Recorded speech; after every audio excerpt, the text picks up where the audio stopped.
Hello friends, कैसे हो? मैं हूं आशीष गुर्जर। आप सबका फिर से एक बार स्वागत है हमारे यूट्यूब चैनल द गुर्जर गुरु पे। 11th स्टैंडर्ड की अगर बात करें तो अकाउंट में अब तक हमने सीखा है क्या? तो हमने कैरेक्टरिस्टिक सीख लिया, हमने एडवांटेजेस लिमिटेशन सीख लिया और एट प्रेजेंट अभी हम सीख रहे हैं कुछ इंपॉर्टेंट टर्म्स जो है अकाउंटिंग टर्मोलॉजी के, उसके बारे में डिस्कस कर रहे हैं। और उसकी भी अगर बात करें तो लास्ट लेक्चर तक हमने 7 पॉइंट्स तक कवर किया था। अब यहां से हम आगे बढ़ने वाले हैं, कुछ आज भी 10-12 पॉइंट्स हम सीखने वाले हैं इसी टर्म के related. So let's begin. Okay friends, आज हम पहुंचे असेट पे। लास्ट वीडियो तक हमने देखा था लायबिलिटी तक, और असेट के बारे में जब हमने स्टार्ट किया था मैंने बता दिया था ये थोड़ा बहुत बड़ा टॉपिक है, इससे इसको अब आप साथ में कवर करेंगे। इस असेट के साथ कुछ 6-7 पॉइंट तो आपके मिनिमम कवर होने ही वाले हैं। तो देखते व्हाट इज असेट।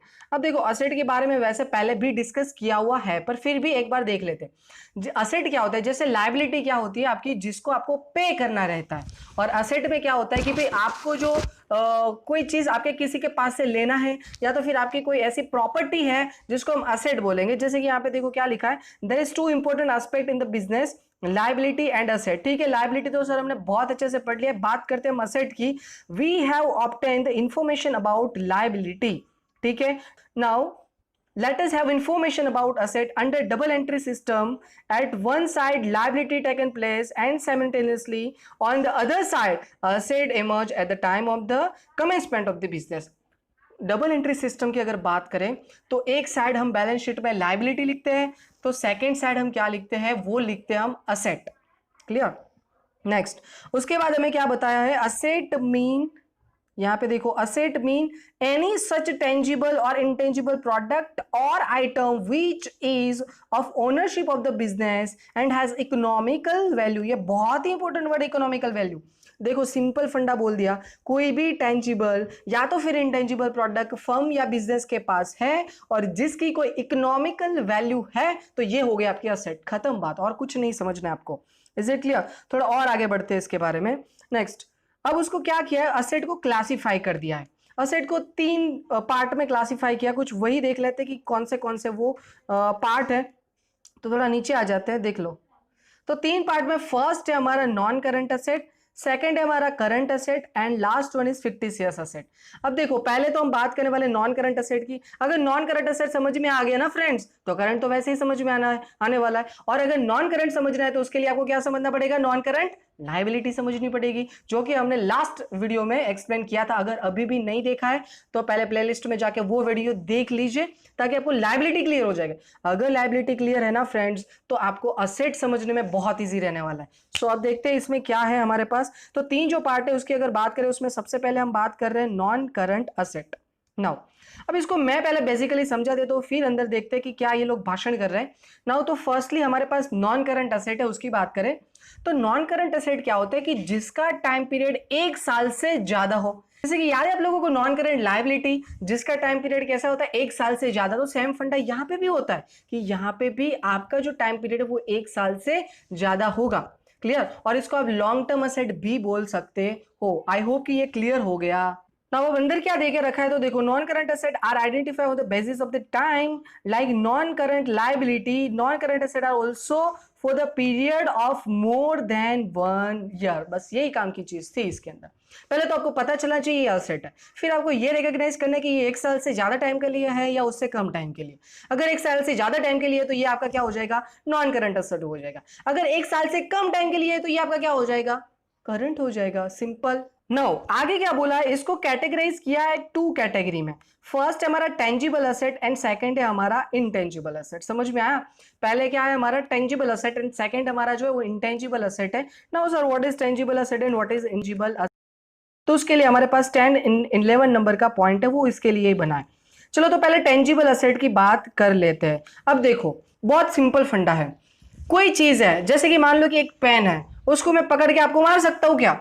यस, मैं मार सकता हूं। आपको लगेगी? यस, आपको लगेगी अगर आप इंसान हो। समझ में आया? इसका मतलब ये हुआ कि जिस चीज को आप टच कर सकते हो, जिस चीज को आप देख सकते हो, पकड़ के किसी को मार भी सकते हो, ये सारी चीजें क्या हो जाएगी आपकी? कौन सी असेट हो जाएगी? Tangible asset. तो नाउ इंटेंजिबल असेट कौन सी होगी? जिसको आप देख नहीं सकते, जिसको आप टच नहीं कर सकते, जिसको पकड़ के किसी को ठोक नहीं सकते, ये सारी कौन सी हो जाएगी? इनटेंजिबल असेट हो जाएगी। आई होप कि ये क्लियर हो गया। इन द सेंस आपको सिर्फ ये फोकस करना है क्या हम इसको देख सकते हैं या नहीं देख सकते। जैसे कि आप अभी मोबाइल में देख रहे हो तो आप मोबाइल को देख सकते हैं, यस देख सकते हैं, तो ये टेंजिबल हो गया। समझ में आया? तो ये सारी टेंजिबल एसेट है जिसको आप देख सकते हो, टच कर सकते हो, फेंक सकते हो, कुछ भी कर सकते हो उसके साथ। इनटेंजिबल में क्या होगा? जिसको आप टच भी नहीं कर सकते, डन, जिसको आप देख भी नहीं सकते, ये सारी चीजें क्या होगी? इंटेंजिबल। पर हाँ, वैल्यू है उसकी, वैल्यू मार्केट में है उसकी, ये भी याद रखना है, क्योंकि जिसकी वैल्यू नहीं होगी ना उसको कुछ और बोलने वाले हम आगे। तो यहां पे देखो यही चीज हो गई, tangible asset are those asset which are having a physical existence. सीधी सी बात है, फिजिकल एग्जिस्टेंस की अगर बात कर रहे हैं तो वो दिखेगी, उसको आप टच कर सकते हो, वही फिजिकल आपका एग्जिस्टेंस माना जाएगा। जैसे कि यहाँ पे लिखा भी है, tangible asset can be seen and can be touch. Simple, खत्म हो गई बात। जैसे कि एग्जांपल की बात करें तो land, building, plant, machinery, furniture etcetera etcetera, pen, mobile, कुछ भी ले लो, फैन ले लो, ऐसे ले लो, कुछ भी ले लो, बिल्डिंग ले लो, कुछ भी ले लो भाई, कितना एग्जांपल दूं। नेक्स्ट 11 नंबर, इनटेंजिबल एसेट की अगर बात करें तो सिंपल फंडा। टेंजिबल में हमने क्या किया? तो टेंजिबल में हमने ये समझा कि जिसको देख सकते हो, जिसका फिजिकल एग्जिस्टेंस है, जिसको टच कर सकते हैं, ये हो गया टेंजिबल। तो इनटेंजिबल क्या हो जाएगा? तो इनटेंजिबल के लिए सिंपल फंडा है, जिसको नहीं देख सकते, जिसको टच नहीं कर सकते, जिसको पकड़ के फेंक नहीं सकते, ये हो गया हमारा इनटेंजिबल। ठीक है, तो ऐसे कुछ यहां पे भी लिखा है, देखो, intangible word itself clarifies the meaning of these assets. Intangible assets do not hold physical existence. This cannot be seen and touched. खत्म हो गई बात। चलो उसके अगर एग्जांपल की बात करें तो एग्जांपल बहुत अच्छे देके रखे, ट्रेडमार्क, कॉपीराइट, गुडविल, पेटेंट, ये सारी चीजें, नो हाउ, ये भी क्या है? हमारा इंटेंजिबल एसेट, जिसको देख नहीं सकते हो। कभी आपने कॉपीराइट को देखा? हाँ, उसका सिंबल जरूर देखा होगा, बट कॉपीराइट को नहीं देखा होगा। क्या आपने ट्रेडमार्क को देखा होगा? यस देखा होगा, TM करके लिखा होगा, शायद आप लोगों को पता होगा।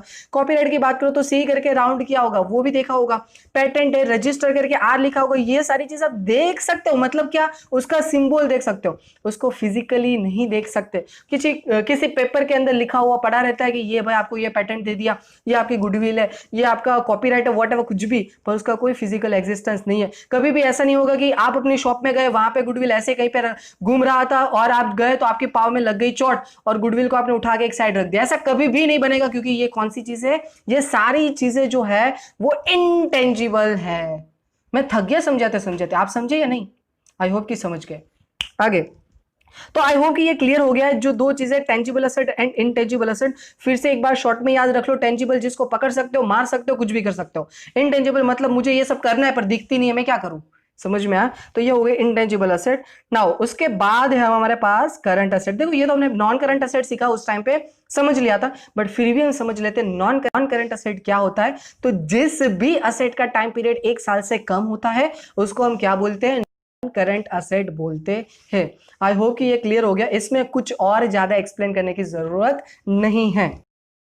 नाउ फिर भी उसके एग्जांपल देख लो। उसके एग्जांपल की अगर बात करें तो ये रहा example, cash balance, bank balance, debtor, bill receivable, raw material of stock, finish goods, etcetera etcetera etcetera. कितने एग्जांपल चाहिए आप लोगों को? और तो ये सारी चीजें वो होते हैं कि जिसका टाइम पीरियड बेसिकली कितना होता है? तो 1 साल से कम होता है। ये सारी क्या हो जाएगी? आपकी करंट एसेट हो जाएगी। नाउ उसके बाद वाला जो पॉइंट है ना, बहुत ही इंटरेस्टिंग है, और वो है लिक्विड एसेट्स। देखो लिक्विड एसेट मतलब क्या?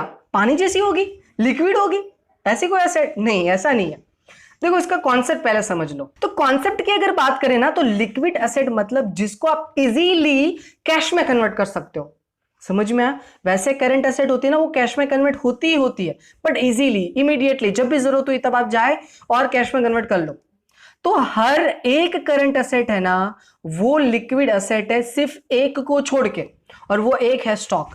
स्टॉक को आप इजीली कैश में कन्वर्ट नहीं कर सकते। वो तो कस्टमर चाहेगा, कस्टमर को खरीदना है, वो आपकी शॉप पे आएगा, फिर वो परचेज करेगा, फिर वो पैसे देगा। कितनी लंबी प्रोसेस हो गई भाई। उसके अलावा एक और एग्जांपल लेते हैं, डेटर का। आपको पैसे चाहिए, आपने डेटर को पहले गुड सेल किया है, आपको उसके पास से पैसे लेने, जाओ डेटर के पास, बोलो निकाल पैसे, आ गए पैसे। बिल रिसेबल सेम फंडा। बिल रिसेबल में भी आप जाओ, आपके जो डेटर है उसके पास, बोलो भाई ये बिल रिसेबल है, इसके पैसे दे दे, वो दे देगा पैसा, हो गया कैश में कन्वर्ट।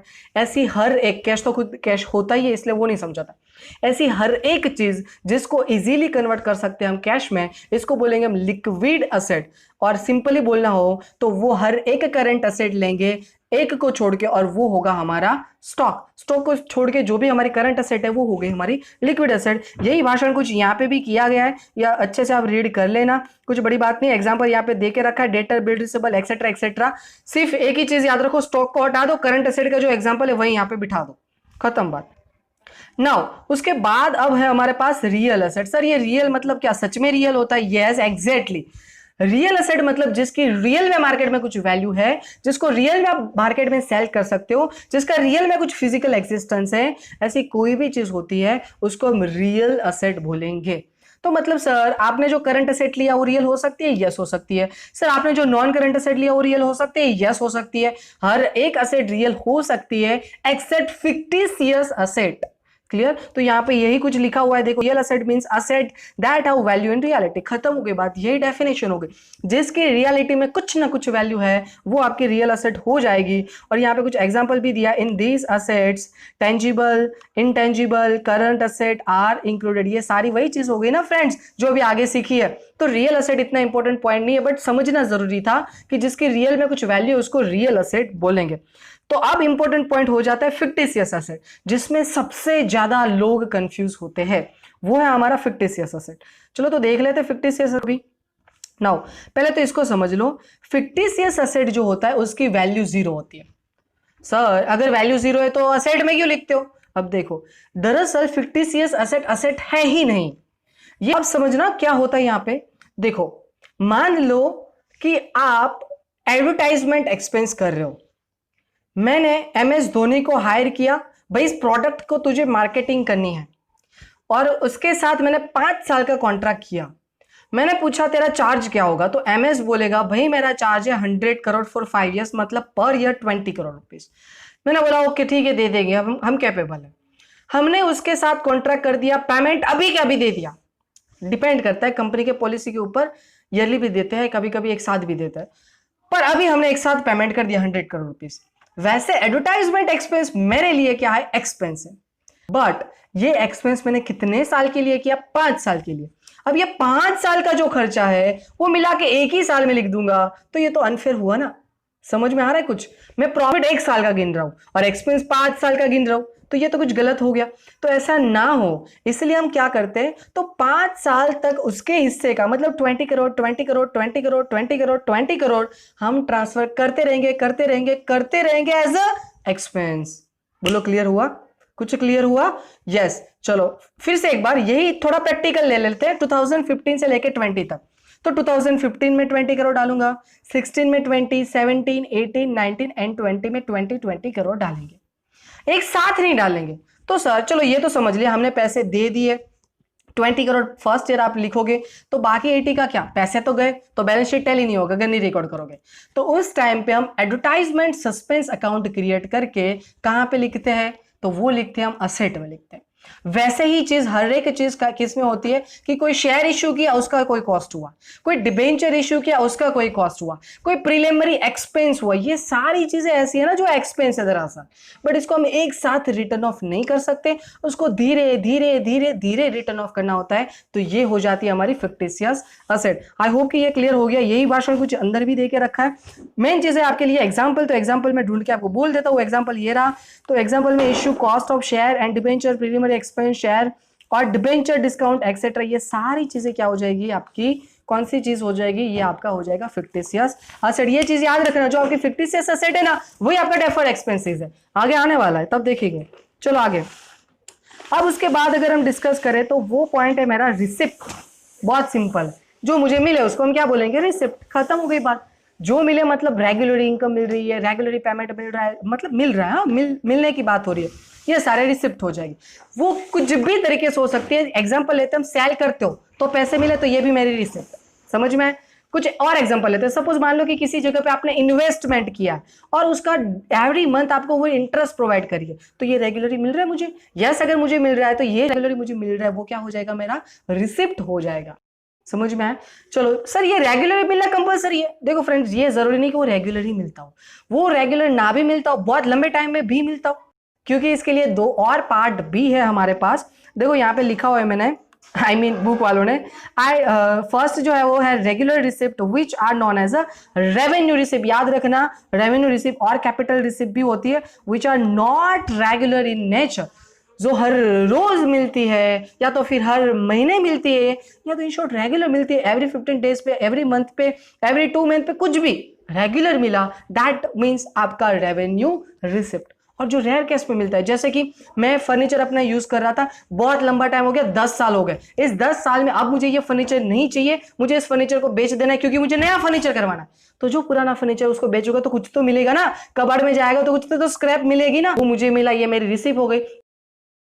बट ये कौन सी रिसीव हो गई? ये कैपिटल हो गई। क्यों? क्योंकि मेरा बिजनेस है फर्नीचर को सेल करने का? नहीं, ये तो मेरे पास कुछ फर्नीचर पड़ा था, उसको सेल कर दिया। बट अगर मेरे पास फर्नीचर का बिजनेस हो और मैं फर्नीचर सेल कर रहा हूं तो उस टाइम पे ये मेरी क्या हो जाएगी? रेवेन्यू रिसिप्ट, क्योंकि ये मेरा बिजनेस है, ये मैं रेगुलरली सेल करता रहूंगा और इसकी इनकम भी मुझे रेगुलरली मिलती रहेगी। आई होप कि ये क्लियर हो गया, इसमें कोई क्वेरी नहीं है। तो मैंने कैपिटल भी समझा दिया आपको और रेवेन्यू भी समझा दिया, यही पॉइंट नीचे भी मिल जाएगा आपको। कैपिटल एंड रेवेन्यू दोनों, ये दोनों ही कवर कर लिए, इसके ऊपर अब ज्यादा नहीं बढ़ते आगे। नाउ अब बात करते हैं पेमेंट। तो पेमेंट में जैसे रिसीव होता है उसका टोटली ऑपोजिट, रिसीव में आपको रेगुलर पेमेंट मिलता है या तो फिर कभी कभी पेमेंट मिलेगा, तो यहाँ पे पेमेंट करना है। जैसे कि इंश्योरेंस प्रीमियम, चलो इंश्योरेंस प्रीमियम में आपको पैसे मिलते हैं, यस मिलते हैं, इंश्योरेंस पॉलिसी, बट तब तक तो हमें प्रीमियम पे करना पड़ेगा ना, समझ में आया? एक और एग्जांपल लेते हैं, वर्कर की सैलरी, बोलो ये हमें मिलती है? थोड़ी ना हम वर्कर है, हम तो ऑनर है बिजनेस के, हम हमारे वर्कर को पेमेंट करेंगे, तो ये सारी चीजें क्या हो गई? पेमेंट होगी। तो इसमें भी दो टाइप होते हैं, एक होता है रेवेन्यू और एक होता है कैपिटल। रेवेन्यू कौन सा? जो रेगुलरली पे करना होता है, जैसे कि हमने एग्जांपल लिया, जो वर्कर है उसको सैलरी पे करना, इलेक्ट्रिसिटी बिल करना, इलेक्ट्रिसिटी बिल पे करना, वाटर बिल पे करना, ये सारी चीजें कौन सी होती है? रेगुलरली होती है। इसलिए ये हो गया रेवेन्यू पेमेंट या तो फिर रेवेन्यू एक्सपेंडिचर। देन आफ्टर जो कैपिटल इन नेचर होता है उसको क्या बोलते हैं? जो लंबे टाइम पे होता है। सपोज मैंने अभी एग्जांपल फर्नीचर का लिया था, वो फर्नीचर पुराना वाला कबाड़ में दे दिया, बट अब नया तो मैं परचेस करूंगा ना, तो जो नया फर्नीचर परचेस किया वो आज परचेस किया, कल फिर से परचेस करूंगा, परसों फिर से परचेस करूंगा, एक महीने के बाद फिर से परचेस करूंगा? नहीं करेंगे सर, क्यों करें? जबकि वो फर्नीचर 10 साल इजीली चलता है।